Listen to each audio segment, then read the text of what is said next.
Seconde, Mohamed Loum, Alors, présente-toi, pas du côté, bon, tu t'es déjà présenté, mais dis aux gens, c'était quoi le problème jusqu'à ce que tu as quitté le Togo, c'était quoi le problème des marchés, tout ça là. Mets les gens un peu en contexte pour qu'ils vraiment savoir qui tu es. tout d'abord, comme je viens de vous le dire, je suis d'une mère togolaise, plus précisément Tomiti Ayou Kokoe Remazo Nathalie, qui vient de la République du Togo, plus précisément de la région du sud du Togo, à Nioro, dans le quartier de Benou. Mon père est sénégalais de nationalité, là où je vis au Sénégal, plus précisément à Dakar, dans la ville de Saint-Louis. Nous sommes du nord du Sénégal, la première capitale du Sénégal. Donc, j'ai connu le Togo dans les années 99, compte tenu de la situation familiale. Quand ma mère était malade, elle était d'abord une fonctionnaire à Air Afrique, donc à Abidjan. Donc, quand ma mère est tombée un peu malade, on s'est rendu au Togo.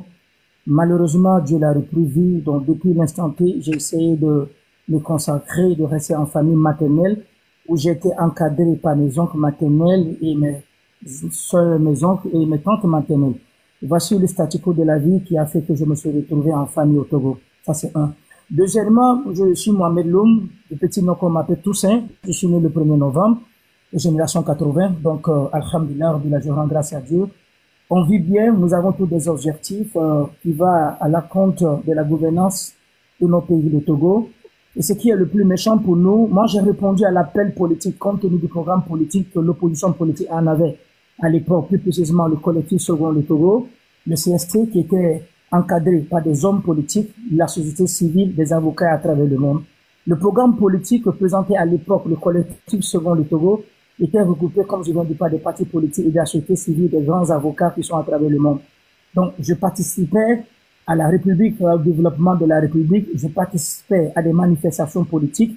En 2005, tout d'abord, j'ai été réfugié politique sous la domination, plus précisément de l'UFC, où j'avais l'âge de 23 ans. Donc, en 2005, j'étais déjà au camp de réfugiés, plus précisément au Bénin, à Comé, où l'un de nos partis des réfugiés qui était du côté de Agamé. Donc, en 2 ans de camp de réfugiés, je retourne au Togo, élection 2010.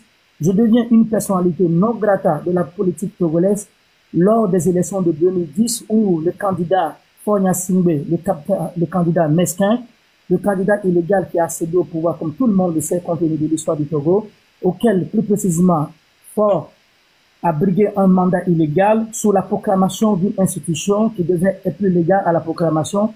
Je veux parler plus précisément de Pascal Bodona qui a eu à proclamer des élections et non en tant que président de la CENI, mais ministre de la décentralisation des collectivités locales qui avait proclamé des élections de l'an en 2010 que le candidat de mon parti a gagné largement les élections.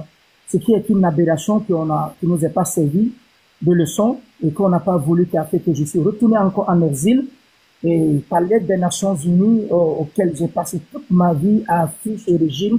Et aussi, il faut dire les choses par le nom, j'ai été toujours rancunier compte tenu de la situation idéologique que Faure Gnassingbé a voulu faire pour faire porter au peuple togolais la souffrance. Donc, toute ma vie, je l'ai passée à l'exil. À chaque fois que je rentre, je suis toujours poursuivi. À chaque fois, les arrestations illégales que le pouvoir a toujours mis à mon encontre. Au Réunion du sort, le 18 janvier 2013, j'ai été arrêté, pas parce que j'ai commis un crime, pas parce que je suis mêlé à un acte politique de destruction à la République togolaise. J'ai un ami, un journaliste togolais nommé Sodi, qui m'a donné, qui connaissait tous les programmes politiques qu'on avait, les intentions politiques qu'on avait, compte tenu de la situation politique togolaise auquel nous étions tous confrontés. Donc, le rêve qu'on avait, c'était de libérer le Togo. D'une manière ou d'autre, on voulait libérer le Togo d'une manière ou d'autre. Parce que, pourquoi je le dis, il faut libérer le Togo d'une manière ou d'autre? Le problème de la gouvernance politique, l'accédation au pouvoir à la magistrature suprême que Faure Gnassingbé est arrivé au pouvoir, Faure a eu à nous dire en 2005 à la face du monde par rapport au rapport des Nations Unies plus précisément que cette institution des droits de l'homme qui a fait donner un rapport au Togo qui a dit que Faure Gnassingbé à son accession au pouvoir il a eu à tuer plus de 1500 Togolais. Malheureusement, Faure Gnassingbé est venu se mettre à la face du monde pour dire j'ai pas tué 1500 Togolais, j'en ai que tué 500.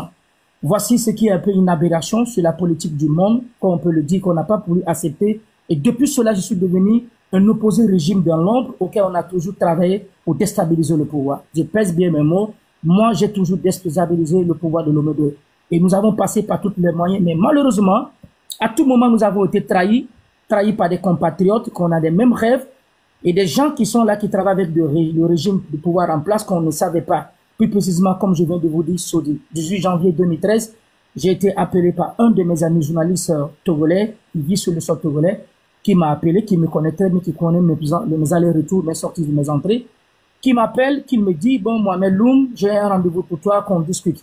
C'était dans les moments des rassemblements du collectif Sauvons le Togo, le CST, qui battait le pavé à l'époque. Donc, il y avait un problème plus particulier, c'était de dire comment on en est fait pour essayer de mettre une stabilité politique au Togo qu'enfin de s'en débarrasser de Faure Gnassingbé. Nous, jeunes, déterminés, connaissant la situation de notre pays, c'était le rêve qu'on avait. Et malheureusement, le 18 janvier 2013, j'ai été sacrifié, donné aux autorités togolaises à travers un ami de chemin de route, un ami avec qui on a tout partagé, un ami avec qui on a vécu des moments, et malheureusement, il m'a donné en liquidation le 18 janvier 2013. J'ai été arrêté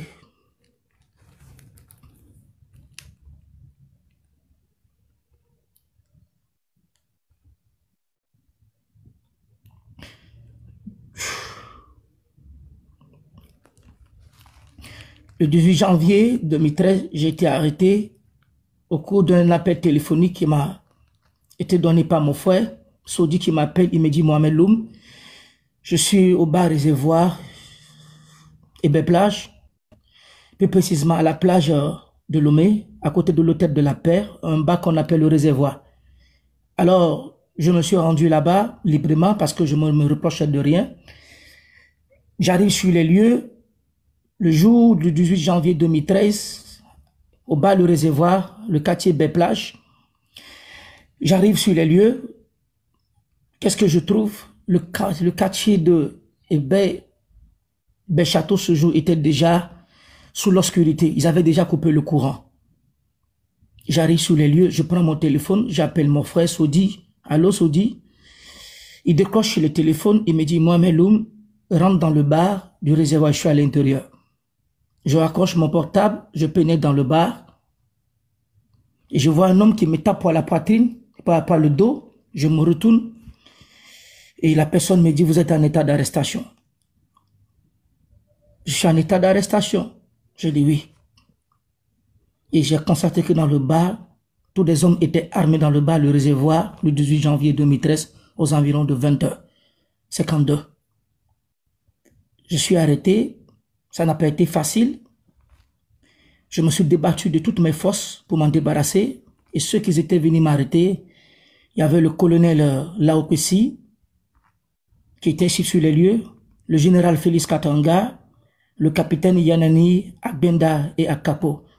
Et quand j'ai vu la foule, les hommes de la SCD qui étaient tellement armés, du dent jusqu'aux pieds, c'est là que je me suis dit, aujourd'hui j'ai été arrêté, j'ai été sacrifié par un ami de lutte, plus précisément un journaliste qu'on a parcouru le monde.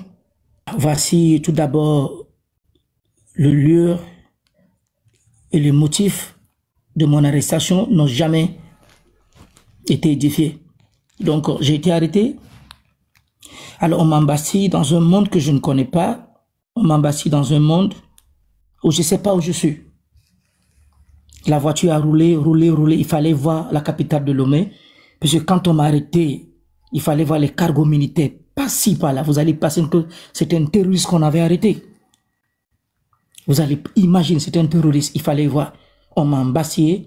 Et quand on m'a pris pour la première fois, jusqu'à présent, je pourrais pas avoir l'opportunité de vous le dire. J'ai été arrêté. Je sais là où j'ai été arrêté. Mais là où la première fois j'ai été amené, je ne le sais pas. Jusqu'à présent, ça fait 13 ans, j'ai jamais su. Mais je sais qu'à mon arrestation, la voiture a été... On a fait des kilomètres, des tas de kilomètres, bien avant que la voiture ne s'arrête. Alors, quand on m'a pris, on m'a amené, on arrive dans un lieu, j'attends les communications téléphoniques, je suis toujours cagoulé, mélotté par le pied, les deux pieds qui sont mélotés, les deux mains qui sont mélottées. C'est comme ça que, cagoulé, j'arrive sur les lieux, on est là sur les lieux, plus de 2 à 3 heures de temps, je suis cagoulé, ils sont en train de verser. Non, non, c'est pas ce, non, c'est pas ce saudi, c'est pas ce saudi.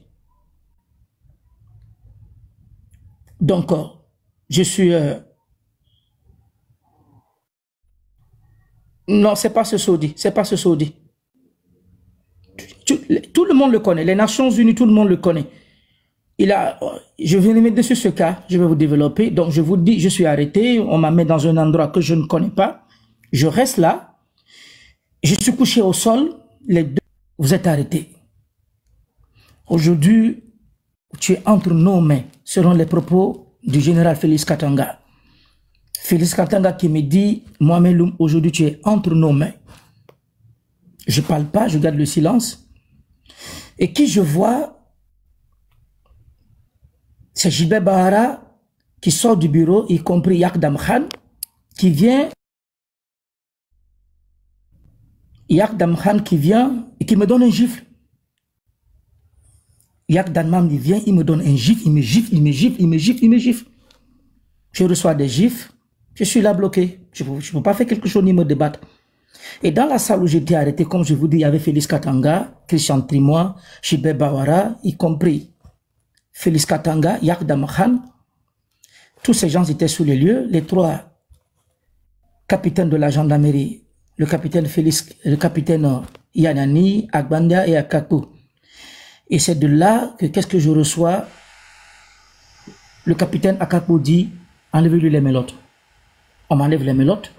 Ok, excuse-moi Mohamed, c'est Tony Sodi? Voilà, Tony Sodi. C'est Tony Sodi, ok. Voilà. D'accord. Je te dis toi. Donc, voilà, le capitaine Akapo dit, enlevez-lui les mélottes. On m'enlève les mélottes de la main, mais le pied est là.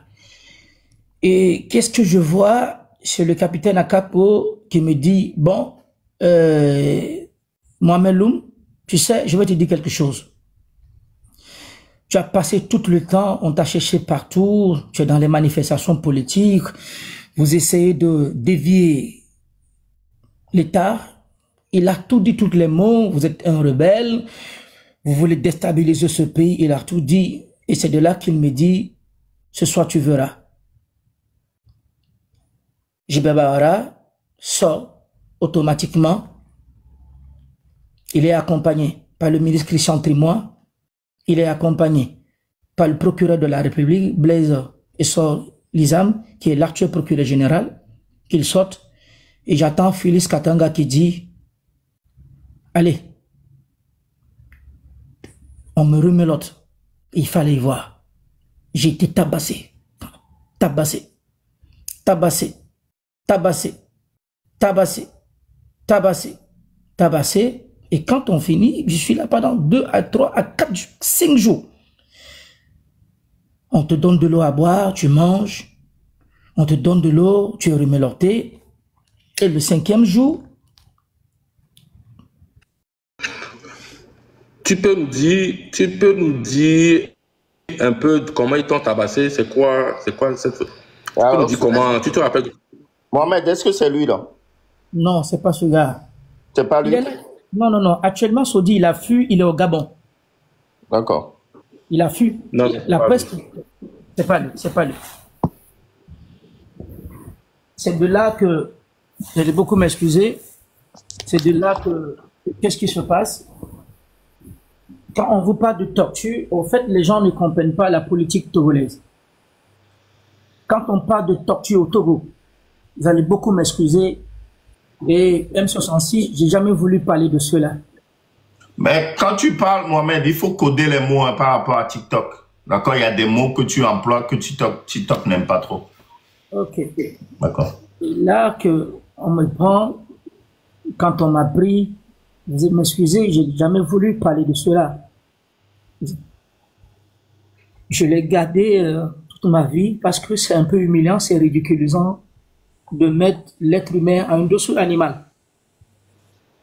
Dites, on m'a mis au torse nu.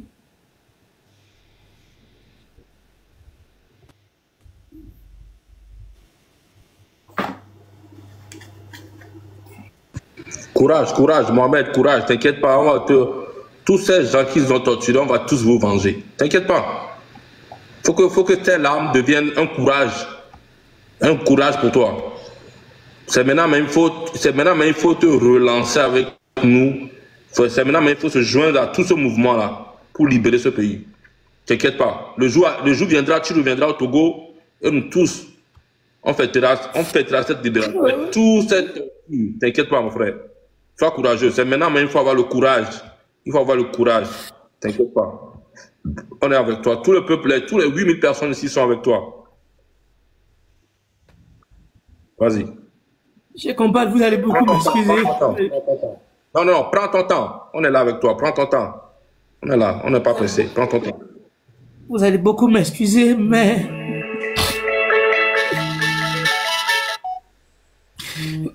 Vous allez beaucoup m'excuser, mais je vais vous dire que je ne pourrai jamais pardonner, fort de toute ma vie. Je pourrais jamais, je n'ai jamais été arrêté. Dans ma vie, j'ai jamais été convoqué dans une commissariat ou une gendarmerie. J'ai jamais connu d'infraction pendant tout le temps de ma vie que j'ai passé sur la terre de mes aïeux, le Togo de Nigba-Nonoto. Je me suis jamais mêlé d'aucune affaire si c'est pas que de la politique. Je suis rentré dans la politique du mouvement de la révolution. Tout simplement, on cherche à libérer notre pays, compte tenu de la malgouvernance auquel nous sommes tous confrontés. Mais c'est inimaginable que de voir un citoyen qui est avec dans son propre pays, la terre de nos aïeux, où vous voyez, dans un pays où on se dit un état de droit, moi j'ai jamais considéré le Togo comme un état de droit, compte tenu de la présence de l'accord politique et de la situation de la section que Faure a pris pour arriver au pouvoir. Moi, j'ai jamais cru à Faure Gnassingbé. Moi, je n'ai jamais cru à Faure Gnassingbé, sa politique de gouvernance. Mais c'est inimaginable. M66, chers compatriotes, ceux qui nous suivent, c'est inimaginable que vous voyez un patriote togolais, un citoyen togolais, auquel nous nous organisons pour essayer de prendre notre pays, essayer de prendre ce qui est de conception idéologique, politique, de développement pour une stabilité, une dureté normale pour le Togo. Et vous voyez vos propres frères qui sont parmi vous, qui partent vous vendre, qui prennent de l'argent et qui vous sacrifient. Je me rappelle quand on m'a arrêté, quand on a commencé, vous voulez que je dise quoi? Il fallait y voir. Il fallait y voir. On me met au torse nu. Si vous voulez, je peux enlever mes habits, vous allez voir les traces des fils de courant qui sont sur mon corps, mon dos. Il y a des trucs, je peux. Jada, vous voulez, je vais me mettre au torse nu, vous allez voir, à la face du monde. Non, ne fais pas ça. Vas-y, frère. Vous allez voir les traits qui sont sur tout mon corps jusqu'à là. Et qu'est-ce que je vois? C'est le procureur de la République qui dit en personne, il me dit, oui, Mohamed Loum, tu te mêles de ce qui ne te concerne pas. Ton père est sénégalais, si ta mère est togolaise, ça ne te permet pas de te rebeller contre ce pays, à déstabiliser ce pays. Tu es dans notre main. L'opposition politique n'est plus là. Les Nations Unies ne sont plus là. Ils ne peuvent plus te défendre. Tu es entre nos mains. Je suis là, je ne peux pas parler. Et là, quand je suis en train de vous dire, je suis torse nu, sans caleçon ni rien, sans vêtements. Je suis mélotté, on m'enlève les mélots de derrière, je suis affaibli, mes deux pieds, ils ont des chaises à la gendarmerie de la RCRI, des chaises qui sont plantées au sol. Ce sont des chaises en fer. C'est impossible que tu puisses bouger. Ça veut dire ils vont te immortaliser d'une manière. On te fait assis sur une... Vous savez, il y a des chaises. La chaise, tu prends tes deux mains, comme tu es dans une chaise, tu fais rentrer par derrière. Et au cours de cette chaise, tes deux pieds sont mélottés. Et la chaise, maintenant, il y a une chaîne qui te bloque automatiquement la main. Ça veut dire du côté droit de ton corps, tu n'es plus en activité de bouger. C'est impossible que tu peux bouger. C'est impossible. Et sous le sol, il y a de l'eau qui est versée. Maintenant, il y a un autre mec qui est un gars de la gendarmerie, des corps de la SRI qui est derrière toi. C'est lui qu'on donne le code. Quand on lui donne, ils ont des signes qu'ils font. Je suis pas militaire, ils ont des signes qu'ils font. Dès qu'on tire cette chaîne, vous avez une vibration de courant qui vous secoue le corps. Et c'est comme ça Mon corps est à temps de vibrer. Mon corps est à temps de vibrer. Ça veut dire que ton corps vibre. Quand on te dit le corps est à temps de vibrer, c'est quelque chose qu'on ne peut pas vous expliquer. Mais vous êtes torse nu. C'est de là que j'ai commencé à uriner le sang. Je suis resté comme ça. 6e jour. Le procureur de la République revient. Qu'est-ce qu'il me dit? Il dit, bon, Mohamed Loum, tu sais pourquoi on t'a arrêté? Je dis, non, je ne sais pas. Il dit, vous voulez déstabiliser le Togo. Dis-moi ce qui te finance, patati patata. Je dis, non, moi, vous pouvez aller fouiller chez moi. J'ai pas quelque chose, je me reproche de rien. Il dit, oui, vous êtes en train de programmer pour déstabiliser le Togo. Parce que tu as fait venir des gens. Je dis, mais monsieur le procureur, montre-moi des preuves. Si je savais, je n'allais pas le dire. Dès que je dis, montre-moi les preuves, la torture continue. C'est comme ça, il continue de faire. Bon, c'est impossible. Donc, je suis là que le procureur de la République, il me dit, tu sais pourquoi on t'a arrêté? Je dis, non, je ne sais pas. Il me dit, bon, aujourd'hui, tu n'as plus l'opinion internationale pour t'appuyer. Il a tout dit les mots, tous les mots. Et il me dit que le président veut te parler. Le président. Il me dit, oui, le président veut te parler. Je dis, quel président? Il me dit, Faure veut te parler. Je dis, Faure veut me parler.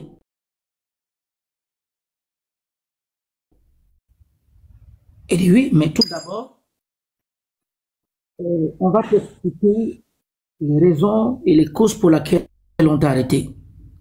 Et ils ont employé un mot, vous serez obligé de coopérer. J'ai dit, de coopérer. Coopérer à quoi? Vous parlez de quoi concrètement?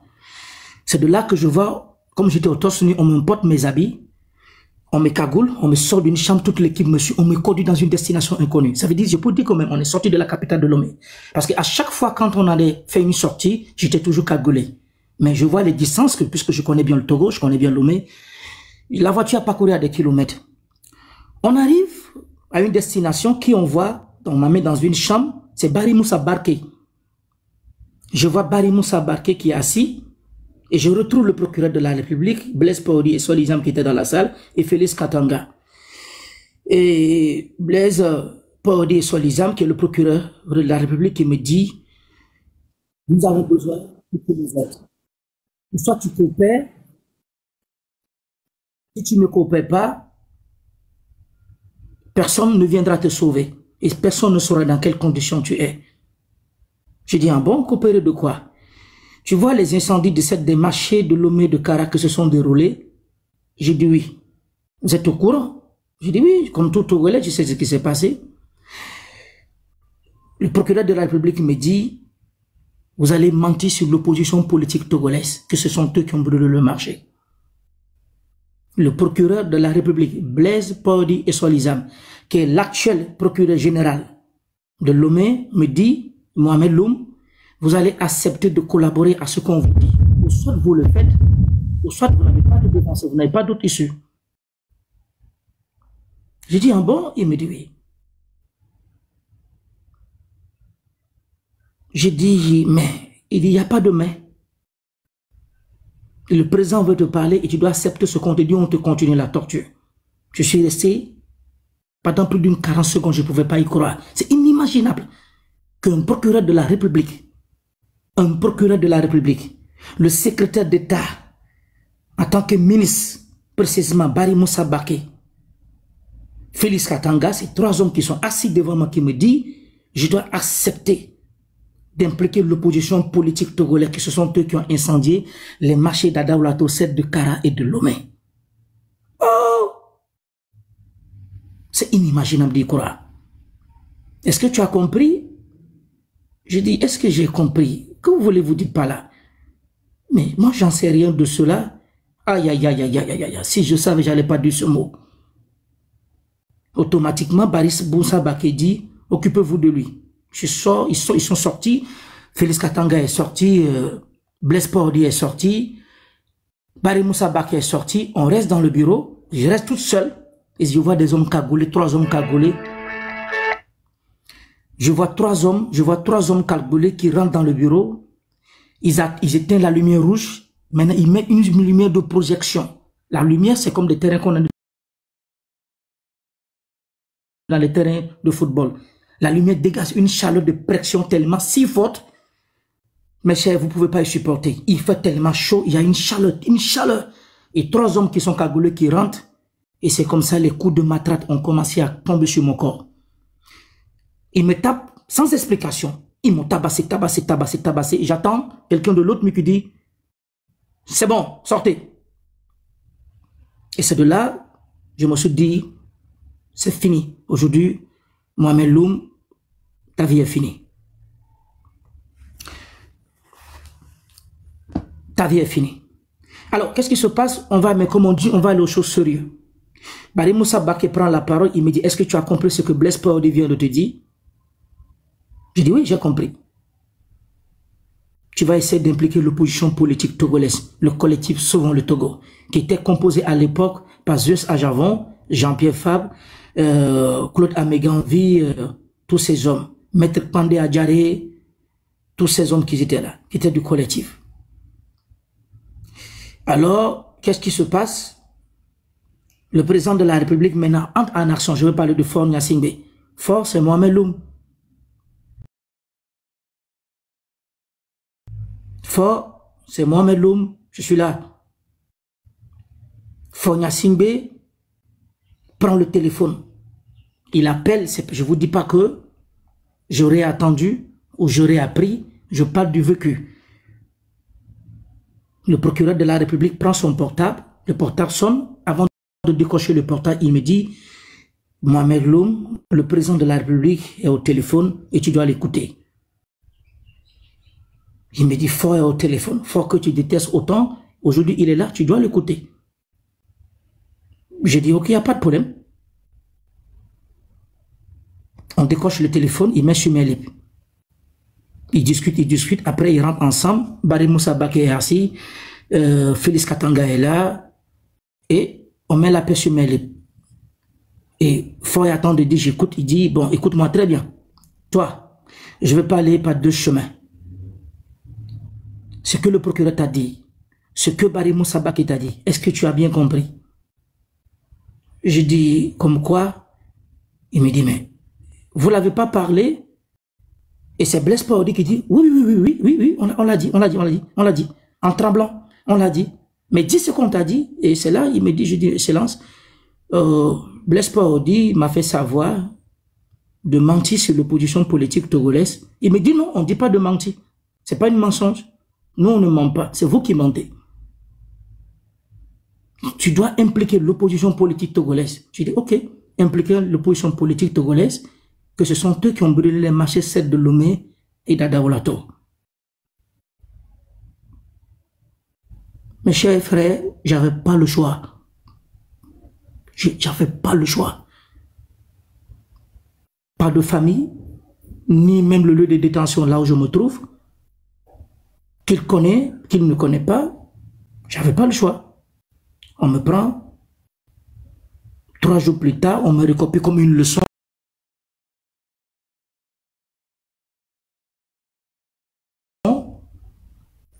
On fait une récapitulation. Cette récapitulation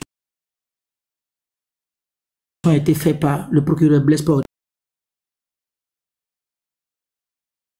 et Solizam, qui me récapitule ce que je devais venir me présenter à la face du monde à la télévision pour dire que c'est l'opposition politique qui a brûlé les marchés.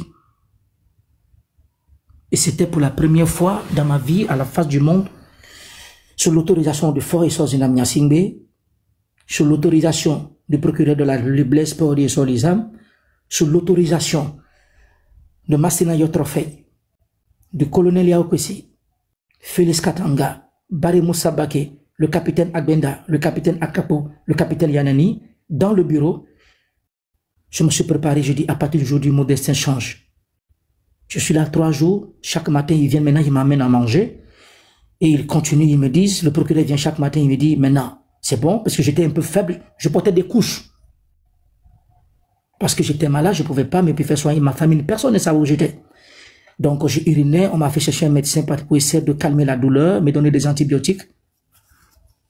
Et c'est de là, qu'est-ce que je vois?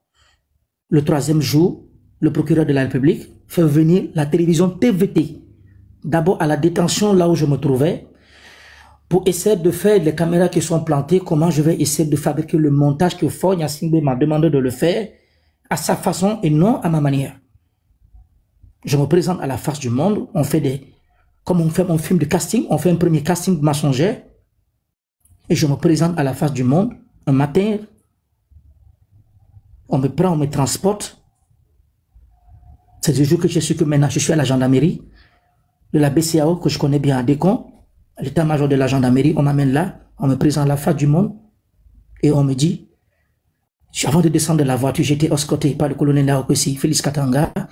Le procureur de la République dit qu'il est là dans la voiture, on m'a escorté dans les voitures blindées, on était là, ils me disent, bon, c'est le jour, va répéter ce qu'on t'a dit. Toutes les télés, les radios, tout le monde était là. Là, à la face du monde, je me prends devant une télévision comme des terreaux font quand ils kidnappent quelqu'un, je me mets, et c'est là que je dis, si vous voyez, il n'y a pas de commentaire, je viens toujours, je dis, on me pose la question, vous vous appelez comment? Je m'appelle Mohamed Loum, c'est les oppositions politiques qui a brûlé les marchés. C'était toute ma déclaration. C'est l'opposition politique qui a brûlé les marchés. Dès que j'ai fini, paf, le procureur fait un signe, on m'embarque et on me fait repartir. Ça, c'est la première. Nous restons là, dans ce contexte. Les jours passent, les mois passent. Mais il n'y a plus de torture. On m'a gardé dans une chambre de la gendarmerie. Dans la chambre où on m'avait gardé, à l'époque, il y avait l'histoire de Abbas Youssef qui était là, plus précisément le problème Bodjona.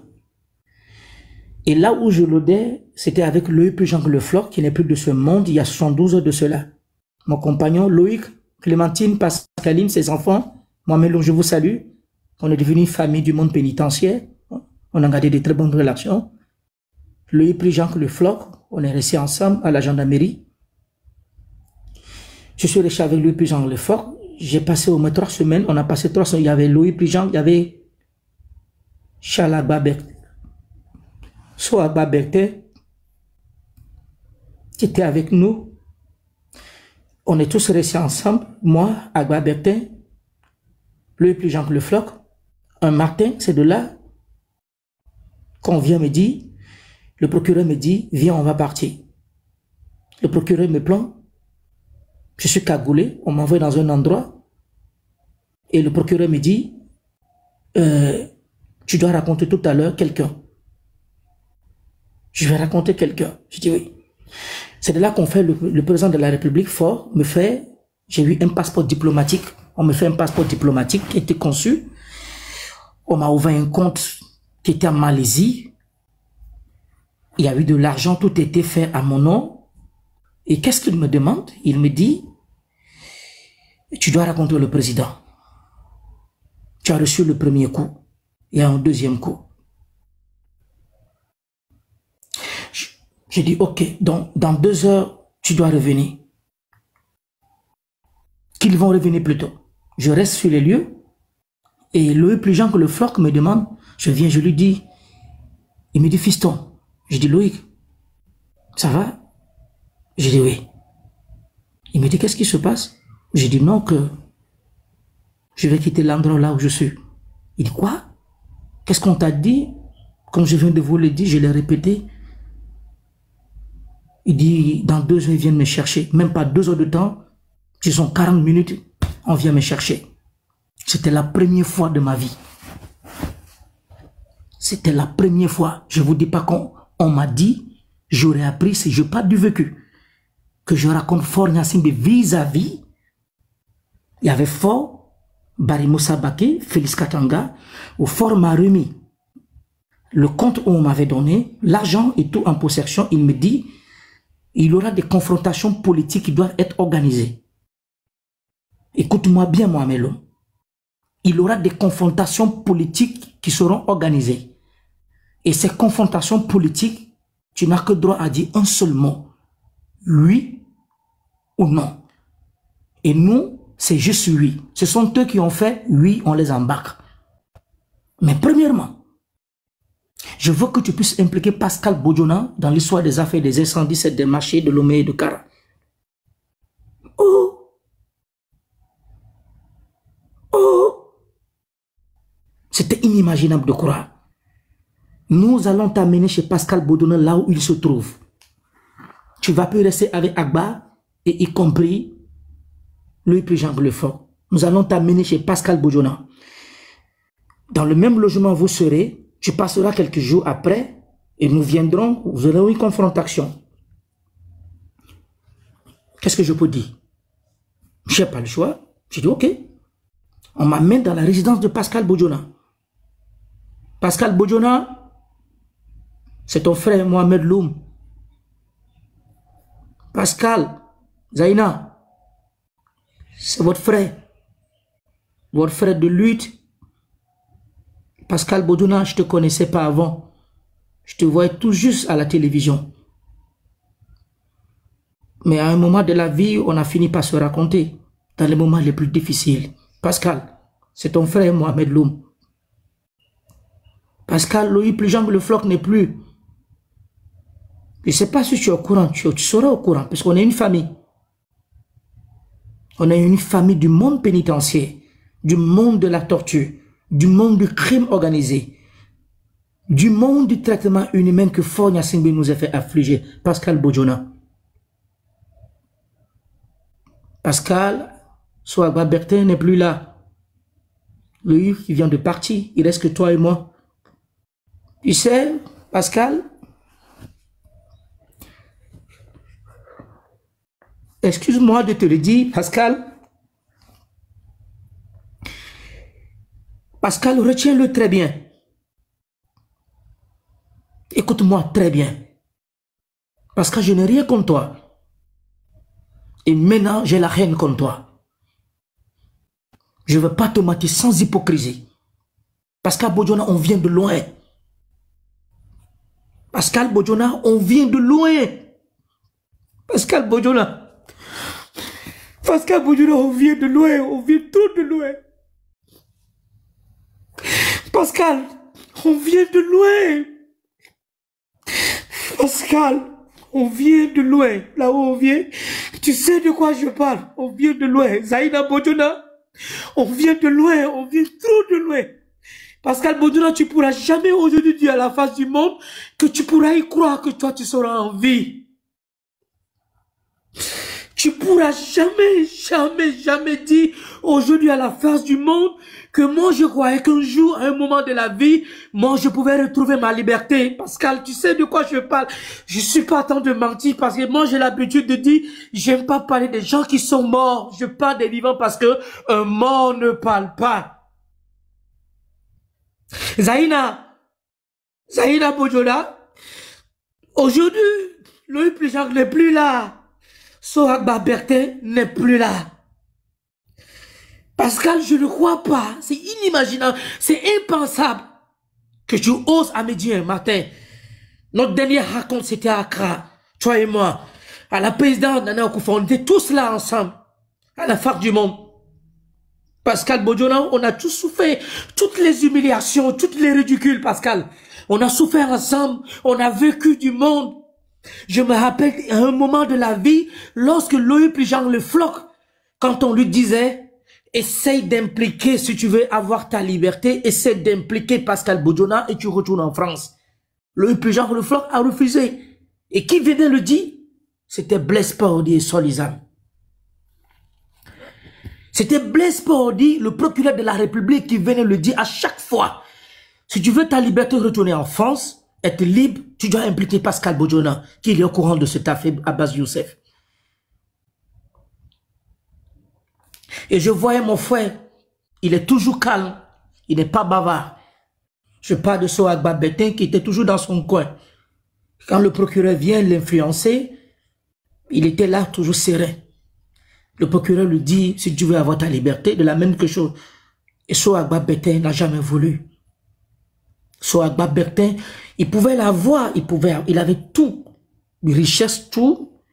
Mais qu'est-ce qui l'empêchait de dire, oui, c'est Pascal qui est au courant de cet enfer et on le libère. Mais il a toujours refusé. C'est de là qu'on a gardé une famille. M66, je parle devant vous, Roméo, Zaga et Computer Vikpesia Kojovi. Je parle à la face du monde. Pascal Bodona, c'est ton frère. Quand je dis c'est mon frère, excusez-moi, c'est mon frère dans les moments les plus difficiles, les moments les plus amertumes, les moments où l'homme dort sans caleçon. Pascal Bodiona dormait sans caleçon. La chaleur, les traitements inhumains, nous avons tous vécu le ridicule du traitement animal. Fornia Singbe nous a mis dans ce traitement animal. Nous avons été tous dans ce même endroit, à la gendarmerie, plus précisément à la messe. Nous avons passé les moments les plus durs. Nous avons été libérés. Dieu a fait grâce. On a reviendra sur cette libération. Parce qu'à Bodiona, nous avons gardé de très bons liens. On avait des rêves pour ce pays. Pascal Bodiona ose à midi qu'aujourd'hui qu'il avait Fornia Singbe. Pascal Bodiona, Zaina Bodiona, le temps est un excellent juge. Pascal Bodiona, Zaina Bodiona, le temps est un excellent juge. Pascal, c'est ton frère, l'homme qui te parle. Ta place n'est pas là. Mais tu as fini par me donner raison. À Soa Babekte. Soa Babekte me disait à chaque fois. Soa Babekte me disait à chaque fois, j'ai pas confiance à ce gars, Mohamed. L'homme, j'ai pas confiance à lui. Ne le suis pas. Il va nous trahir. C'est un traître. Il va retourner avec fort. Je lui dis non, mais arrête, Agba, arrête de dire certaines choses. Il me dit un jour tu me le diras. Je te jure, l'homme, tu me le diras. Tu ne me crois pas. Donc nous sommes sortis, mais on était quatre, on est quatre amis. Nous sommes quatre amis. Moi, Agba, le plus Jean, y compris Pascal. Aujourd'hui, c'est étonnant qu'on me dit un beau matin, lorsque la diplomatie européenne m'appelle, nos gars, on a les mêmes amis sur le plan international qui nous appellent, qui me dit, parce que Loum, écoute-moi bien. Pascal Bodiona, vous êtes trahi. Votre coup a été chuté. Excusez-moi. Je dis quoi? Il dit non, Pascal, vous êtes trahi. Je te le jure, ce soir, tu vas attendre que Pascal Bodiona sera nommé. J'ai dit, c'est sûr? Il me dit, c'est sûr, il sera nommé. Pascal Bodiona, vous êtes trahi. Et c'est ce qui s'est passé. Parce que Bodiona a retourné avec fort. Et ce qui me surprend, c'est Zaina. C'est Zaina Bodiona qui me surprend, une femme. Avec toutes ces souffrances, c'est tout ridicule. Quand on vous amène le manger le matin par votre famille, ce manger doit rester jusqu'à midi. Le manger de midi, on mange ça la nuit. Et le manger du matin, on est obligé de retourner parce qu'elle est froid. On n'avait pas tous ces accès. Parce qu'à Bodiona, nous avons tout vécu. Je le connais comme ma poche. Je le connais comme si c'était mes propres pensées. Parce que nous avons vécu tout ensemble. Mais Pascal Bodiona, aujourd'hui, a préféré aujourd'hui se débarrasser. Parmi nous, et je suis devenu orphelin, la mémoire des hommes qui ne vivent plus.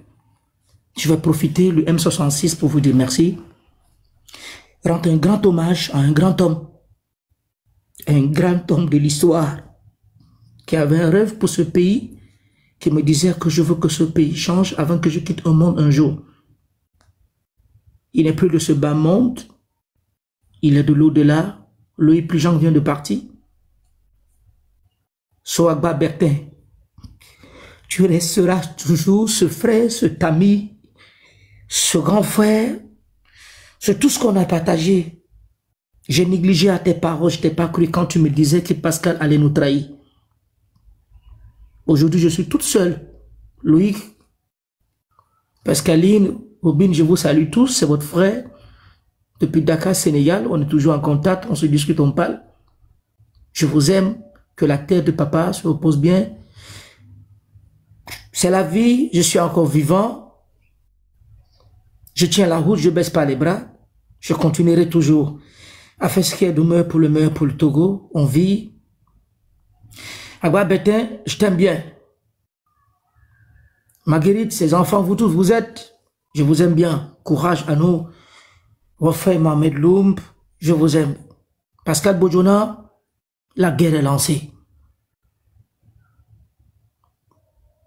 C'est impossible d'y croire qu'un chef d'État de la République, Faure Essozinam Gnassingbé, je pèse bien mes mots, je mesure bien mes mots, je martèle bien mes mots. C'est pas aujourd'hui. Je l'ai dit devant tout le monde entier. Pas parce que je suis devant vous libre, mais dans les moments de prison. Quand Faure m'a présenté de l'argent, à la face du monde, les vidéos sont là. J'ai dit à la face du monde, je ne peux pas échanger de l'argent avec la vie des autres humains.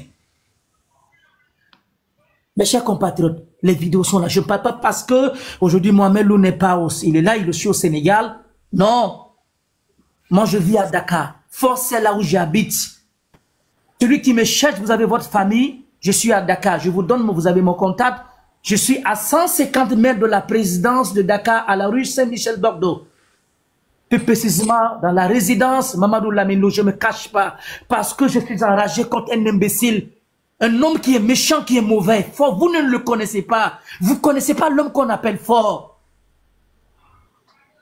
Si un président de la République, de la République peut avoir l'audace de dire, je veux que tu puisses porter le fardeau d'un crime d'État que lui-même il a organisé et qu'il voit des vies qui sont disparues, des enfants qui sont assassinés, des jeunes qui ont disparu. M66, je parle devant vous à travers la voix de tous les Togolais. On nous a arrêtés, nous étions des milliers de jeunes différemment, arrêtés de diverses façons. Aujourd'hui, j'ai des amis, ça fait 13 ans de ces incendies, j'ai plus de leurs nouvelles, on ne sait pas où ils sont. On s'est retrouvés dans les moments de la torture, et les gens ne sont plus.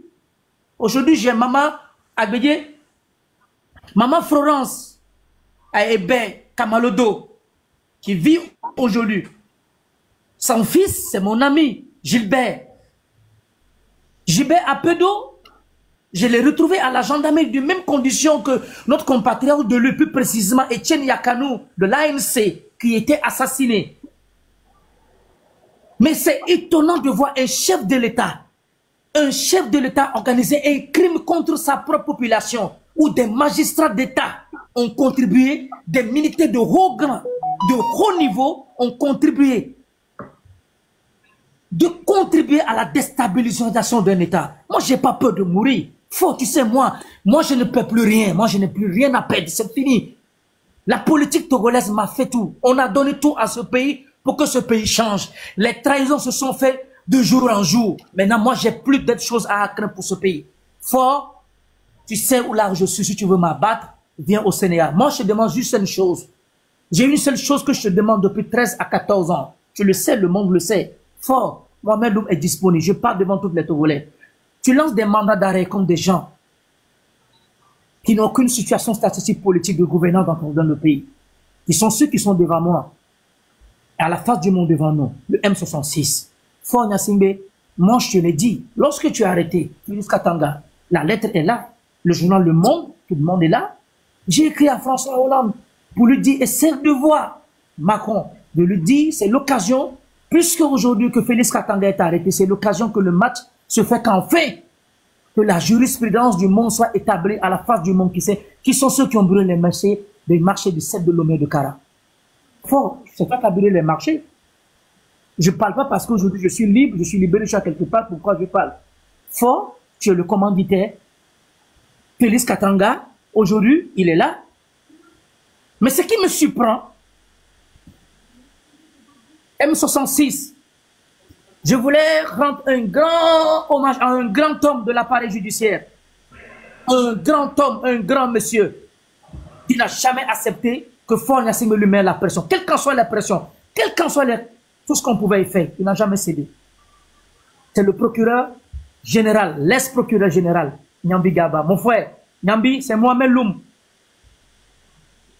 L'ex-procureur général, un homme exemplaire, un homme de rigueur, un homme d'État et non un homme de détail. Le procureur général Gnambi Gaba, qui a usé de toutes ses forces pour démanteler le jeu que le pouvoir a organisé contre sa propre population lorsque des confrontations politiques ont été avouées. Donc Faure Gnassingbé, ce que je peux dire de lui aujourd'hui, Faure Gnassingbé, c'est un assassin. C'est un criminel. Mohamed, Mohamed, tu n'as pas fini l'histoire pour nous. Les gens demandent, quand ils t'ont emmené chez Bodjona, comment ça s'est terminé jusqu'à ta sortie? Tu peux continuer? Oui, Pascal Bodjona, tel qu'on je vous le dis, nous avons vécu ensemble dans le même logement, on passait une vie, on avait tout, c'est mon frère du monde pénitentiaire, on vivait, on faisait tout. Et le pourquoi, c'était d'aller impliquer Pascal Bodjona pour qu'on puisse le mettre en prison. Ça veut dire qu'il faut porter le fardeau des incendies. C'était le but, pour la raison pour laquelle j'étais allé chez Pascal Bodjona. Alors, que se passe-t-il? J'arrive chez Pascal Bodjona, on est ensemble, on tisse un lien. Et un jour, je suis avec lui, je le regarde, je lui dis, Pascal, il me regarde, il me dit, Loum, mais toi, tu es terrible petit. Tu as fini par être arrêté, voilà, voilà. Je dis, bon, Dieu a voulu, tu as voulu aussi à un moment de la politique. Il me dit non. Pourquoi on m'a amené chez toi? Il me dit non. Je dis, dans quelques jours, Flo va te mettre en prison. Il me dit quoi?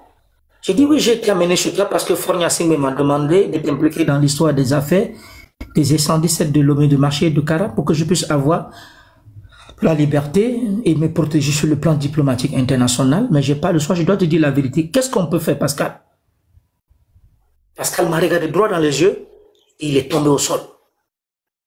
Il a commencé à pleurer, pleurer, pleurer, pleurer, pleurer. Je l'ai laissé pleurer, je suis assis, je le regarde. Il me dit, qu'est-ce que tu viens de dire? Je dis, oui, c'est la raison pour laquelle on m'a amené chez toi. Pascal Bodjona, il s'est dit qu'il ne peut pas se retenir.